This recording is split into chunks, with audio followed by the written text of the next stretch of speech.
The Sterling Manor doesn't just sit on top of a hill. It looms over the city like a silent predator. It is a masterpiece of glass, steel, and secrets. As I sat in the grand foyer, the air conditioning humming like a distant heartbeat, I adjusted the dark, heavy glasses on my face.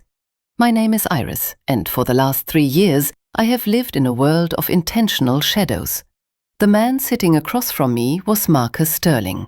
To the public, he is the savior of the modern age, a tech billionaire who promised to cure every human disease with his neural link technology.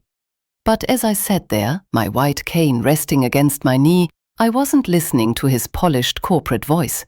I was listening to the way his expensive leather shoes squeaked on the floor, a sign of a man who paces when he's anxious. I was listening to the slight tremor in his breath. "The children are unique, Iris," Marcus said, his voice dropping to a whisper. "Since their mother passed, they have become silent. They don't play, they don't laugh. They need someone who can handle a house that feels like a tomb." "I understand silence better than anyone, Mr. Sterling," I replied, keeping my gaze fixed exactly 3 inches above his shoulder, a trick I had practiced for months to simulate blindness. "In the dark, silence is a language. I am not distracted by the grandeur of this mansion or the beauty of the gardens.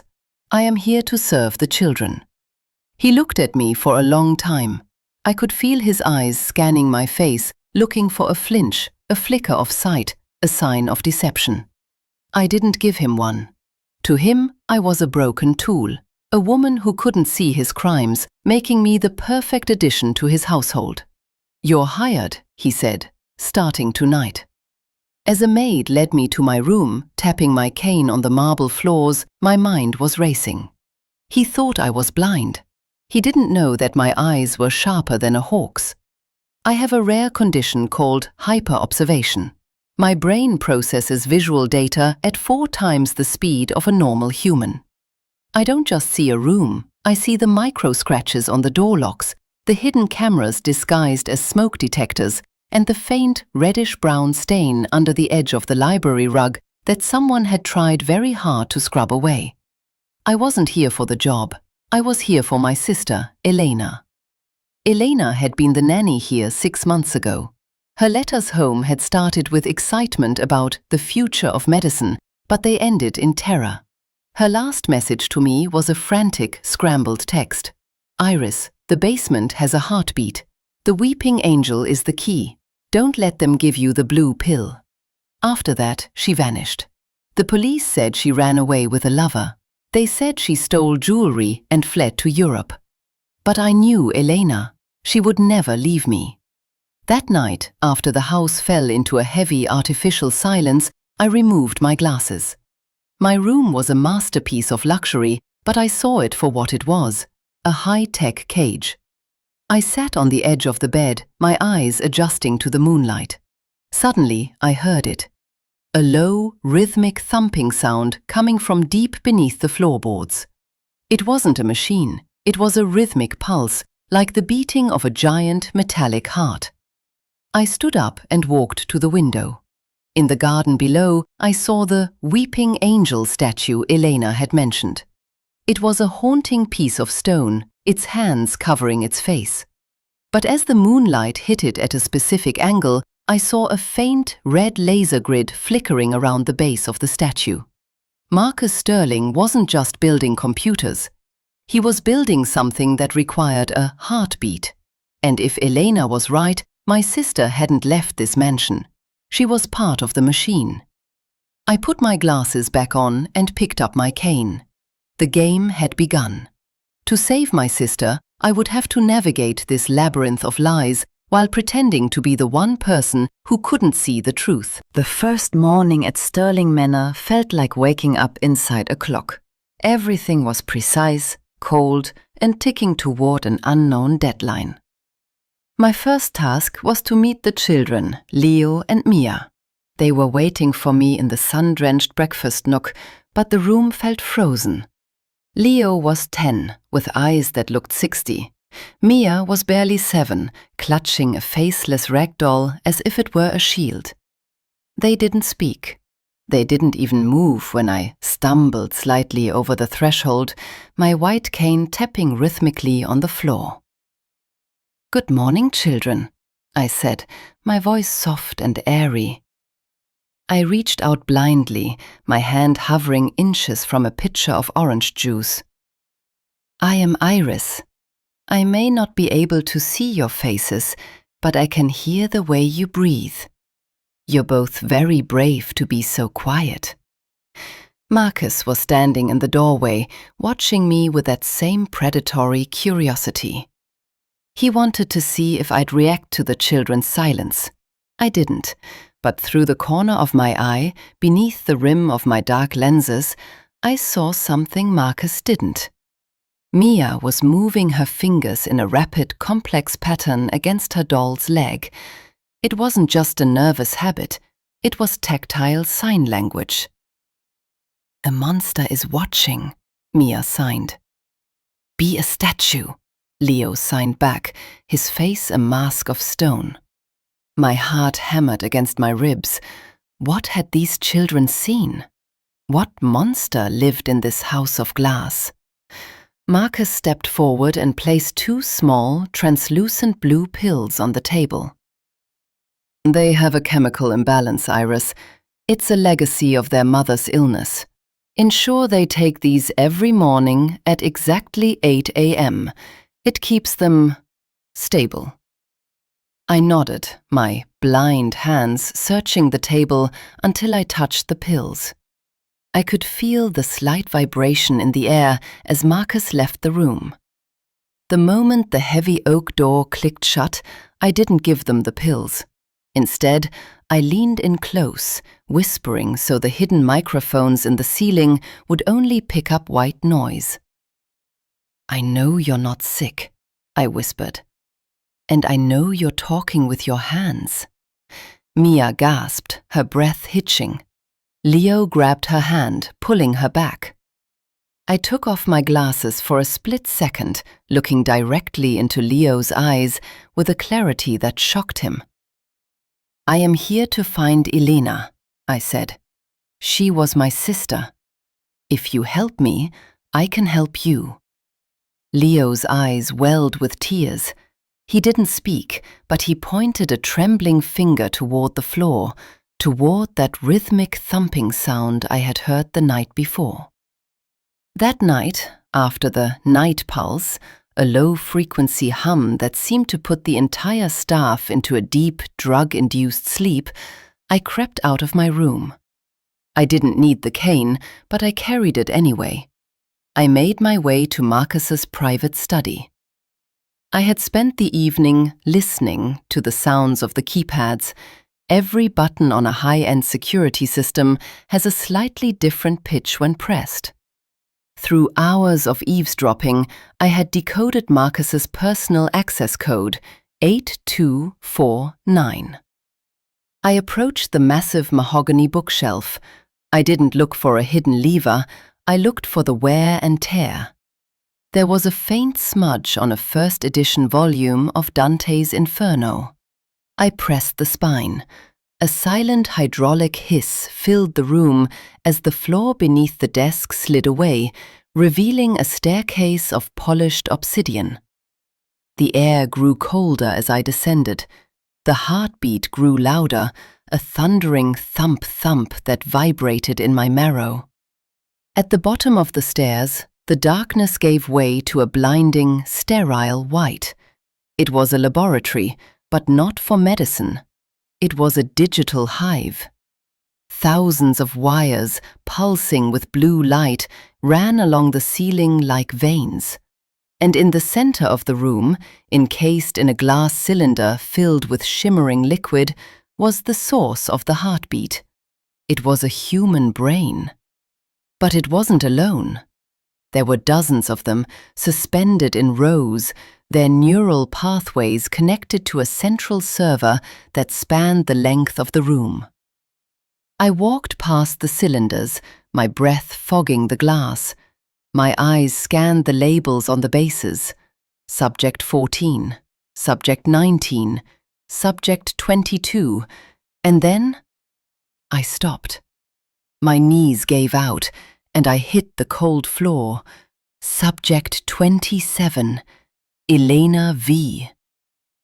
My sister wasn't dead. She wasn't gone. Her body was missing, but her mind, her memories, her consciousness, her very soul, was being used as a biological processor for Marcus Sterling's AI network. Suddenly, the lights in the lab turned red. A mechanical voice echoed through the chamber. Unidentified presence detected. Initiating biosecurity protocol. I scrambled to my feet, my blindness long forgotten. I had found my sister, but I had just walked into the jaws of the monster. The red lights in the lab didn't just flash, they screamed.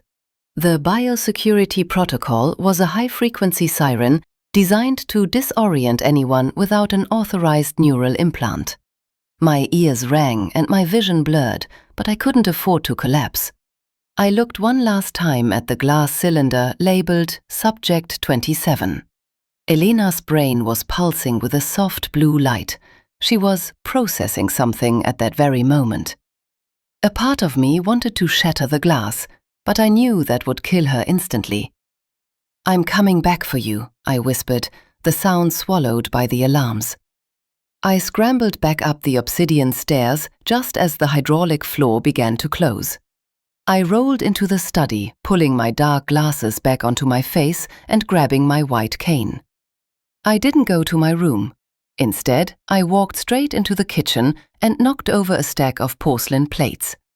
The sound of shattering glass brought the guards running. Silas, the head of security, a man with a face like cracked granite, was the first to enter, his gun drawn. "Miss Iris, what are you doing out of bed?" His voice was a low growl.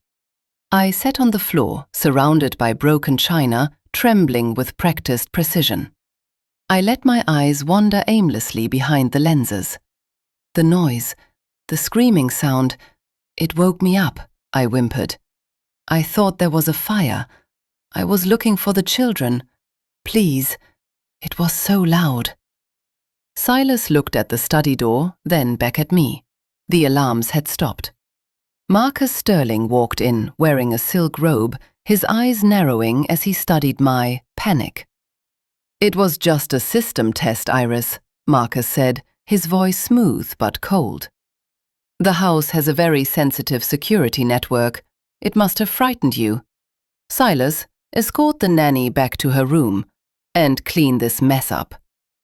As Silas gripped my arm to lead me away, his fingers squeezed a little too hard. "You have a habit of wandering, Iris," he whispered in my ear. "In this house, the blind usually end up falling down the stairs. Be careful." I realized then that I couldn't do this alone. I needed someone with access to the internal servers.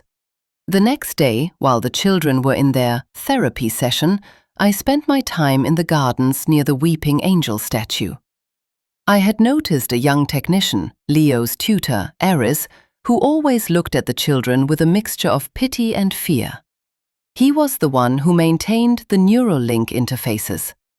I sat on a bench, struggling to find a dropped coin. Eris walked over to help. "Here you go, Miss Iris," he said softly. I didn't take the coin. Instead, I grabbed his wrist. I didn't look at him, but I spoke in a voice that was no longer the helpless nanny. "Subject 27 is my sister," I said. Eris froze. His pulse under my fingers spiked. "I don't know what you're talking about." "Yes, you do. You're the one who balances the nutrient levels in the cylinders. You're the one who hears them screaming in the code. You hate Marcus as much as I do. If you don't help me, I will make sure Marcus thinks you were the one who let me into the lab last night." Eris looked around frantically. "He'll kill us both. He isn't just a businessman, Iris. He's building a hive mind. He wants to connect every person on Earth to that server. He's using your sister's subconscious to filter the data because her mind was uniquely resilient." "Then we poison the filter," I said. "I have a virus. It was designed by my mother, a neurohacker. It doesn't destroy the system, it wakes up the subjects. If we can trigger a mass awakening, the feedback loop will destroy Marcus's control. For the next week, I played a triple game. To Marcus, I was the perfect invisible servant. To the children, I was a secret protector, teaching them how to resist the blue pills by hiding them in the hollowed-out legs of their beds. And to Eris, I was a commander, preparing for a digital war. But Silas was closing in. He started leaving sight tests for me. He left a thin, invisible tripwire across my doorway. I saw it instantly, but I had to fall over it, bruising my knees and crying out in pain to keep the lie alive. He replaced my dark glasses with a pair that had a slight tint change. I had to pretend I didn't notice. The tension reached its breaking point during the Equinox Gala. Marcus invited the world's most powerful leaders to the manor to unveil the global link. "Tonight, Iris," Marcus said as I helped him adjust his tie, a task he asked me to do just to mock my blindness. "The world will finally see what I have built. And you will have the best seat in the house, right next to the weeping angel." I felt a chill. The weeping angel wasn't just a statue, it was the vent for the lab's cooling system. If anything went wrong tonight, that's where the toxic gases would be released. He was planning to dispose of me and the children once the link was live. I gripped my cane, which now held a high-speed data thief device Eris had built. "I wouldn't miss it for the world, Mr. Sterling. After all, I've seen everything I need to see." He laughed, thinking it was a joke. I didn't smile. The symphony was over. It was time for the crescendo. The night of the Equinox Gala turned the Sterling Manor into a palace of light and shadows. Hundreds of the world's elite, politicians, tech moguls, and generals filled the ballroom, their laughter clinking like expensive glass. I stood in the corner of the room, my dark glasses firmly in place, tapping my cane rhythmically. To everyone else, I was just a tragic accessory to Marcus Sterling's perfect life. "Look at her," I heard a senator's wife whisper. "So sad. She has no idea she's standing in the middle of a revolution." I wanted to scream that I saw more than all of them combined. I saw the way the servers under the floorboards were overheating. I saw Eris, the tutor, sweating as he bypassed the security nodes near the buffet. And I saw Silas, the head of security, standing by the weeping angel statue, his hand resting on the holster of his weapon. He wasn't looking at the guests, he was looking at me. At 11 p.m., Marcus took the stage. Behind him, a massive screen displayed a map of the world, pulsing with gold light. "Tonight," he announced, his voice booming with a god complex, "we move beyond individual thought. The global link will connect us all to a single, perfect consciousness. No more war, no more lies, just unity." He didn't mention that the unity was powered by the stolen brains of people like my sister. Suddenly, my earpiece crackled. Eris's voice was frantic. "Iris, the upload is blocked. Silas found the data thief in your cane. He's coming for you. You have to move now." I didn't hesitate. I didn't fumble or stumble. I reached up and ripped the dark glasses off my face, throwing them onto the marble floor. The world snapped into a sharp, terrifying clarity. My hyper-observation kicked in, highlighting the exit routes, the guard positions, and the structural weak points of the ballroom. I turned and grabbed Leo and Mia, who were sitting at a small table nearby. "Run," I commanded, my voice no longer a whisper. "She can see!" a guest screamed. The music stopped. The elite froze. Silas drew his gun and pushed through the crowd. "Stop her! She's a spy!" I didn't run for the front doors. That was a death trap. I knew the blind spots of every camera in this house. I led the children into the service hallway and kicked open the ventilation grate I had loosened days ago. "Into the vents, now!" I hissed. We crawled into the dark, metallic narrowness of the house's lungs. I could hear the heavy boots of the guards pounding on the floor beneath us. Silas was barking orders into his radio. "Lock down every exit. Kill the lights. If she can see, she won't be able to handle the dark." The lights in the vents flickered and died. The house went into blackout mode. But Silas had forgotten one thing. I had spent weeks navigating this house while pretending to be blind. I didn't need the lights. My fingers knew every bolt, every turn, and every vibration of the air. We reached the central junction above the lab. Through the slats of the vent, I saw Marcus Sterling standing over the console, his face twisted with rage. Aris was pinned against the wall by 2 guards, his nose bleeding. "Where is she?" Marcus screamed.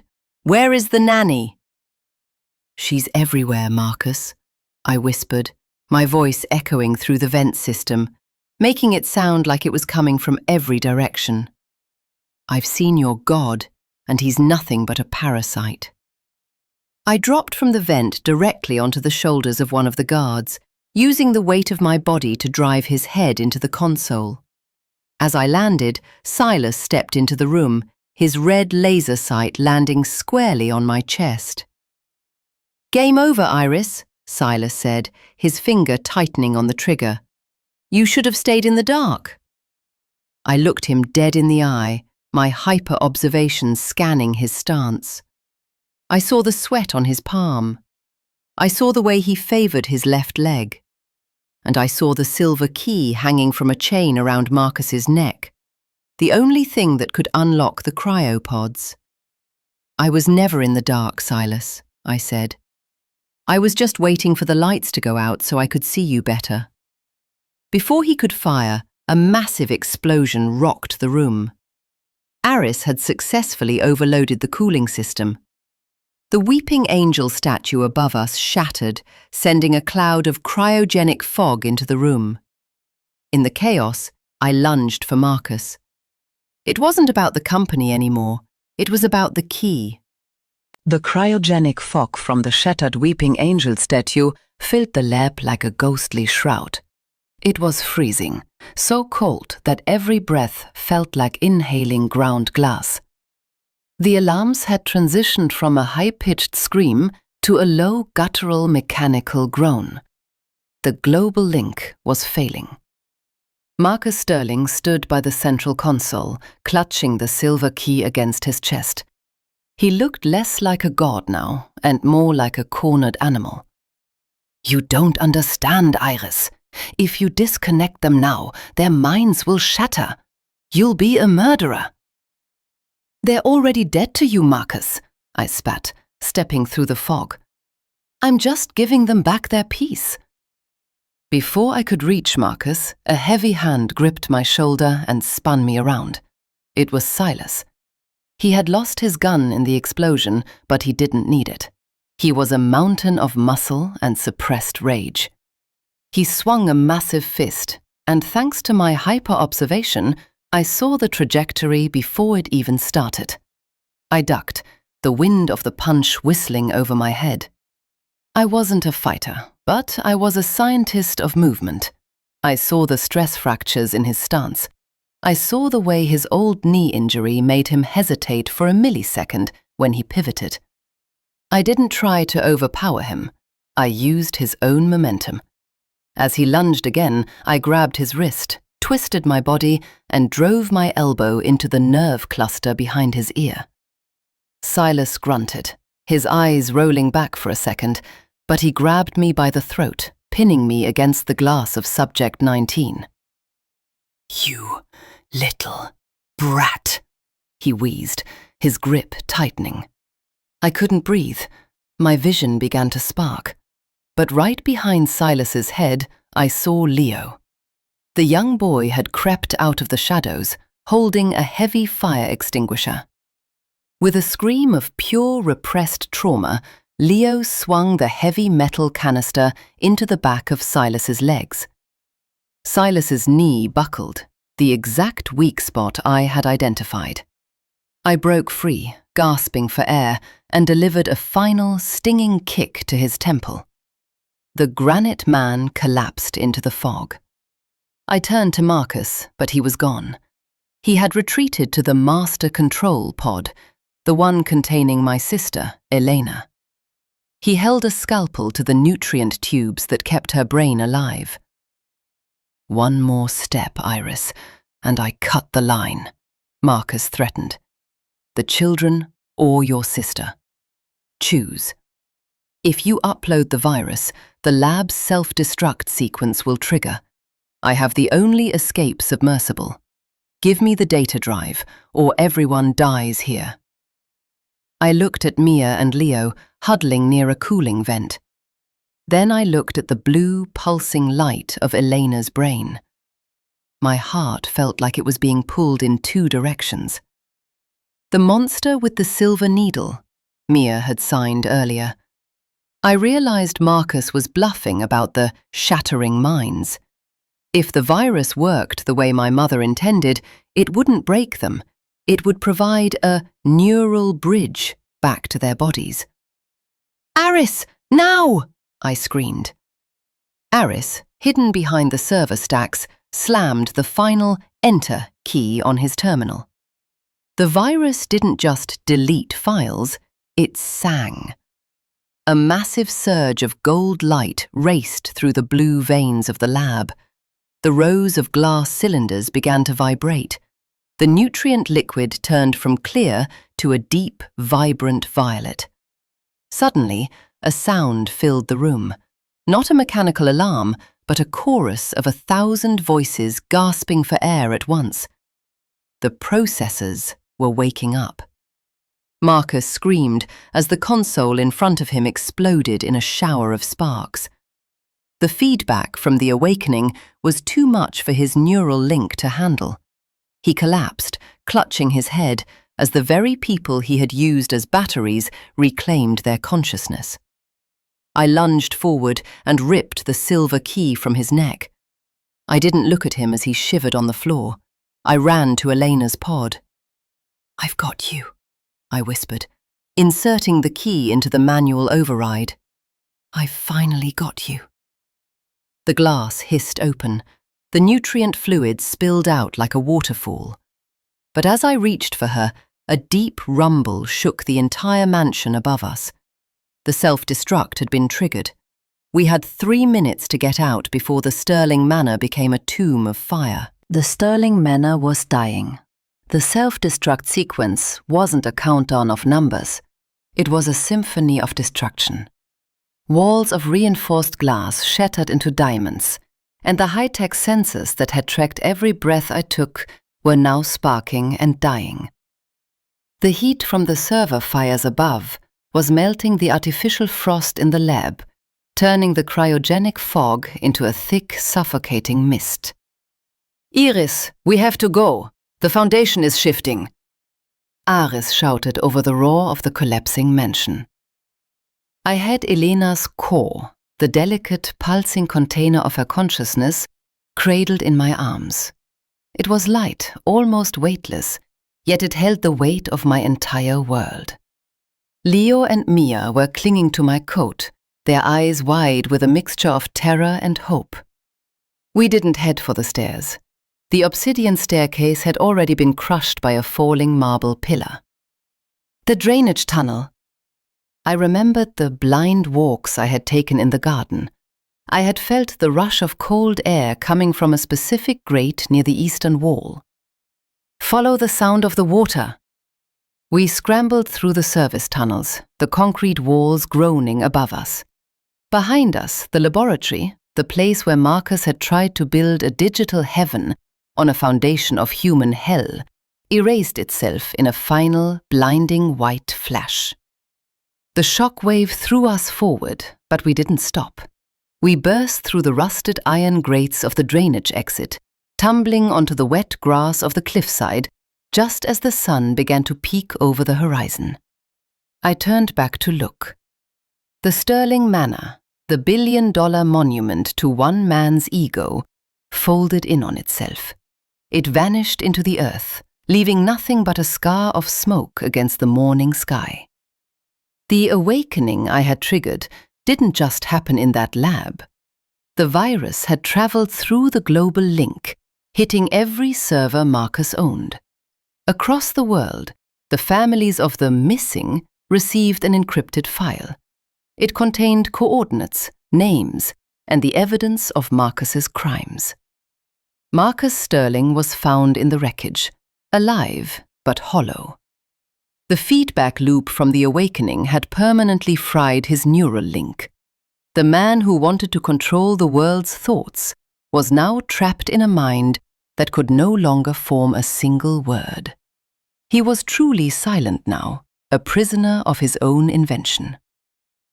1 year later, we lived in a small house by the sea, far from the reach of the architects and the shadows of New York.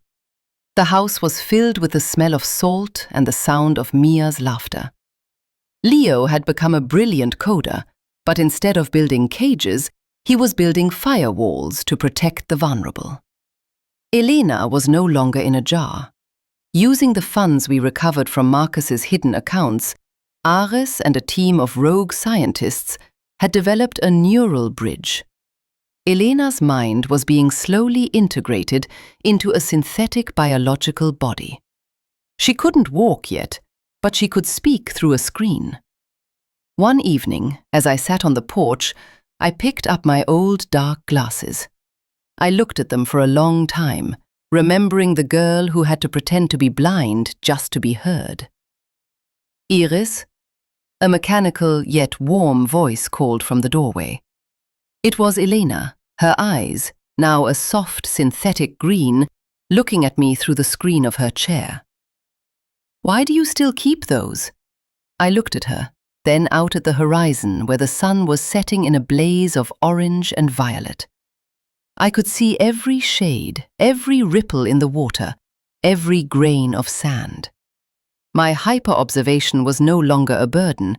It was a gift I used to cherish every second of this reclaimed life. "Because," I said, sliding the glasses onto the table, "they remind me that most people only see what they are told to see. But the truth is for those who are brave enough to look at the world exactly as it is." I stood up and walked toward my sister, leaving the glasses behind. The silent witness was silent no more. I saw everything. And for the first time in my life, I liked what I saw.